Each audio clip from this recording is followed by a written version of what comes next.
So welcome to episode 2 of wrombl. Um, just a quick fair warning, we cover some self-harm stuff in this one. So if that bugs you, I give a warning before, so don't worry.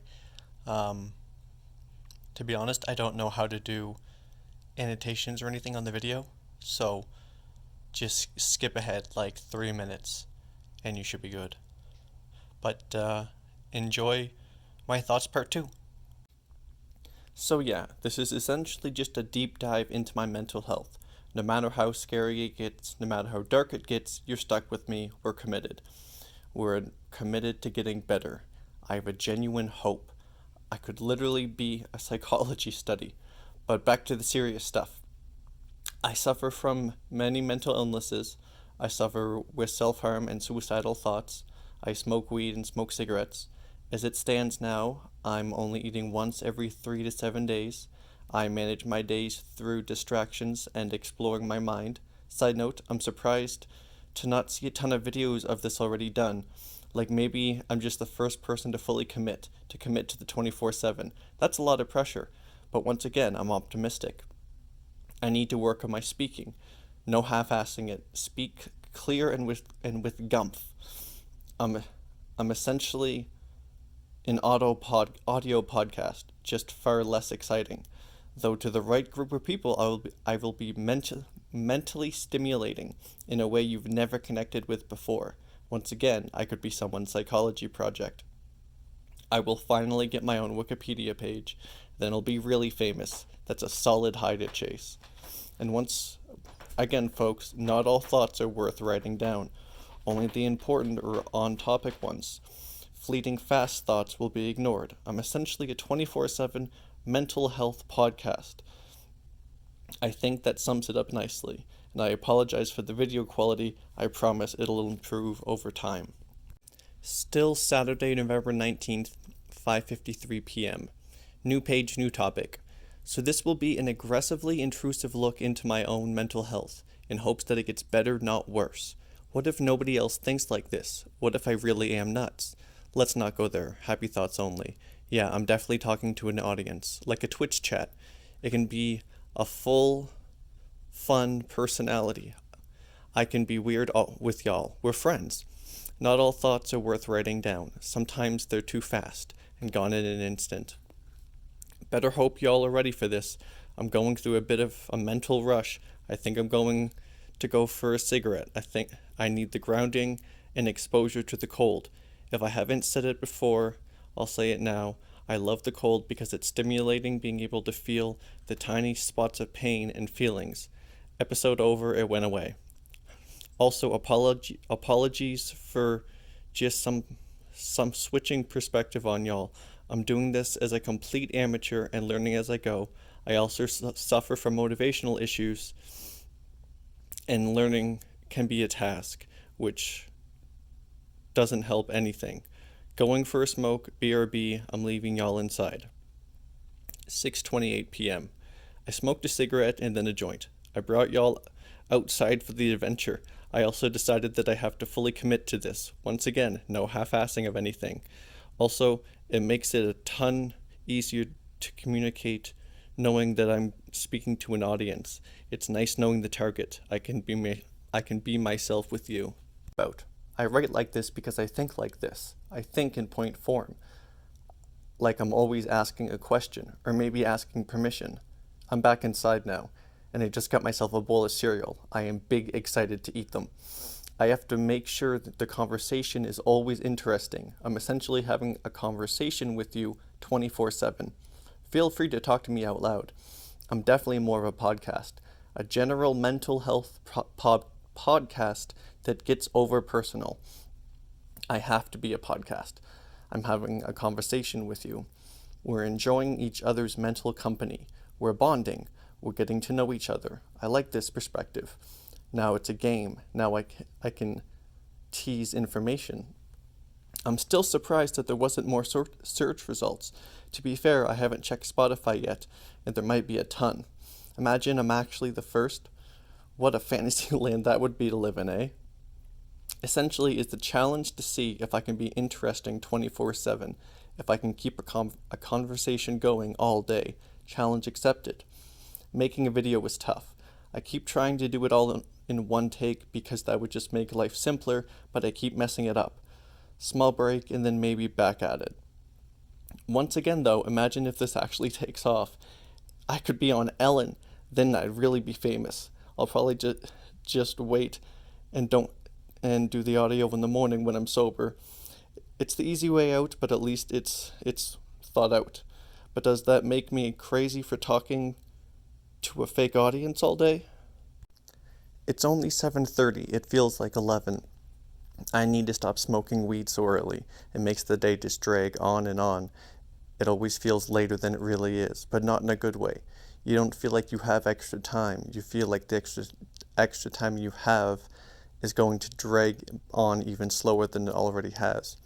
Anyways, I'm starting to get a bit confused on what I'm writing. I feel like I'm just watching the pen write itself, like I don't know what I'm thinking until I see it written down. I just sat up and drank some water and appear to feel a lot better. Whatever happened worked, so who's complaining? I'm writing a memoir live, but delayed, and for an audience. I wish I didn't have to record the audio though. That's the part I mess up on, and the part that's difficult. Boy, am I craving some nice warm chocolate chip cookies all of a sudden. I really do feel like baking like 120 of them and eating nothing but cookies for a week. Also, I've solved my food issues. I have a big jar of peanut butter that I just ate like 8 scoops of, and not something bad that I don't want. Let's make a grocery list for tomorrow's outing. Apples, chocolate milk, cookies, a lot. Chips, wraps, chicken strips, Pop-Tarts, cat litter, water things, tuna and bread maybe? I'm essentially having a live back and forth with you, but with a delay. I know I've said that before, but it felt profound enough to say again. You want to know what word I had to define for someone yesterday was? Yearn. Define it. Say it out loud, but think fast. I went with wanting something deeply, usually with strong feelings. It's the feelings and emotions bit that defines the word. It can be a fun challenge to try and define words. It seems silly, but it really is a fun little mental game to play. Off to have a smoke. See you on the other side. I came back from my smoke, which turned into a cigarette and then 2 joints. I was playing a game in my head, but I can't remember what it was. I think I was fantasizing about the success of this project and all the places it could take us. We could finally spread awareness and knowledge on a mass scale. I'm definitely going to be on Dr. Phil. That's going to be a blast to talk to him. Self-harm warning. I'm about to talk just a little bit about my recent episode and how they're healing and such. This really is an honest warning, even if I don't know where it'll go. Alright, ready? Let's go. This'll be fun. 9:20 p.m. I was just looking at my left forearm and looking at how much of it is just scar tissue now. There's so much damage to that arm, but I'm not disturbed or regretful of it at all. I feel curious about it, like it's interesting to examine. Touching my arm and not being able to feel it at all can be a wild ride for the mind. It must confuse it on why the feeling isn't there. And then you're stimulating and mentally focusing, trying to find an answer why. There's the brain trying to figure itself out again, up to no good, going places it shouldn't be going. I feel proud of my scars. I wear them like a badge of honor. When I see people in public with self-harm scars, I feel genuinely proud of them, like they fought a tough mental battle and won. And instead of leaving a mental scar, it left a physical one. They should be proud to show them off and normalize it. I've had complete strangers come up to me and ask how I got all the scars. I've had someone I've only known a couple of times make the comment, if you want to kill yourself, you have to cut down your wrist, not across. And we literally made a joke of it and laughed. And I've had a work boss reach out and touch them and make the comment, oh, I thought I'd be able to feel them more. I just realized that I wrote the whole last page upside down. Oh well, it makes it more interesting. Alright, back to the scars. I stare at them and I fantasize about them. I imagine how they heal. I hope that they don't fade and that they leave big scars. I can literally get lost in them. I run my fingers over them and I try to feel where I have the feeling due to nerve damage and previous scar tissue, but I would honestly say that I like my self-harm scars. I glorify them. I'm genuinely proud of them. I get a kick out of showing them off and noticing when people stare. I love when people are brave enough to ask questions. Like one girl a few months ago asked if she was allowed to ask what happened. I said, of course. Essentially, there's just a lot going on in my head and this helps recenter me. I use it for extreme grounding. When you are that scared, you are living more in the moment than you ever have before. The rush, the high, that is what I'm chasing.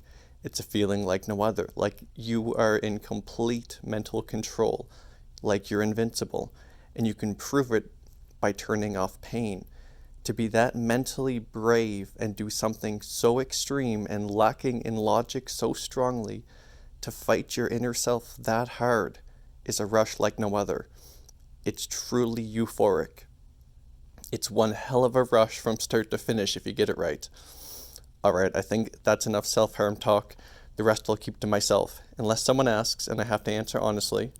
The goal is to be able to answer any and all questions, no matter how big and heavy they may be. So what questions do you have for me? I'm open to literally anything that won't get me taken down.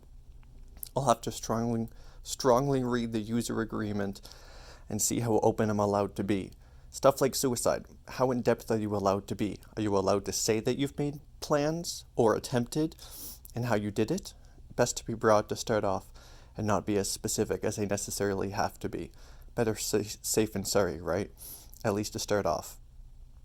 I'm an open book, but I have to have boundaries. And once again, I'm feeling optimistic. I feel like I've enjoyed this project every step of the way. I'm extremely curious to see where it goes and how people react. I love answering tough and heavy questions. You have to have inner confidence and bravery to discuss it openly, to be proud of your battle scars. No matter how big or small they are, they tell a story of trauma and suffering, but it shows that you won and you kept going. Like I said, wear it like a badge of honor. One of my favorite reactions to my scars was a nurse at the clinic. She took one look at me and said, "Hey, you're a zebra now," because all of the cutting and scarring had been done across my forearm and not down. So there's definitely positive experiences caused by the self-harm. Sometimes you just have to look really, really hard for a silver lining. Back to rules and stuff. Can I even show my arm if there's any amount of wounds that aren't healed? Would they determine it too much and strike me or something? Better to be more safe than sorry and have good tact. Yep. Don't worry, guys and gals and everything in between. We could be one heck of a tease. I can be real hard to pull away from mentally. If all goes right, I'll have you hooked instantly and we'll bond like a spider drawing in its prey. Saturday, November 19th, 10:34 p.m. Just had 3 huge knifelfuls of peanut butter. I am definitely overclocking my caloric intake. Peanut butter is a powerful food. This will honestly keep me alive though, so well done me. I'm starting to feel tired. I recently switched off of one antipsychotic to another, and one of the side effects is it may cause drowsiness. But regardless, I am feeling tired and slightly physically uncomfortable. The neighbors are fighting. I can hear it through the walls. I live in an apartment complex and I've only met them a handful of times, but I get genuinely scared when I hear them yell or hear a loud thud and waiting anxiously to see what follows. So I guess starting tomorrow I'll be recording sound and uploading the first true video on the channel. Terrifying and scary, yet optimistic. 11:37. I might head to bed, get some mental rest. Hope you have happy and warm sleeps if it's indeed night for you, and if not, just happy days.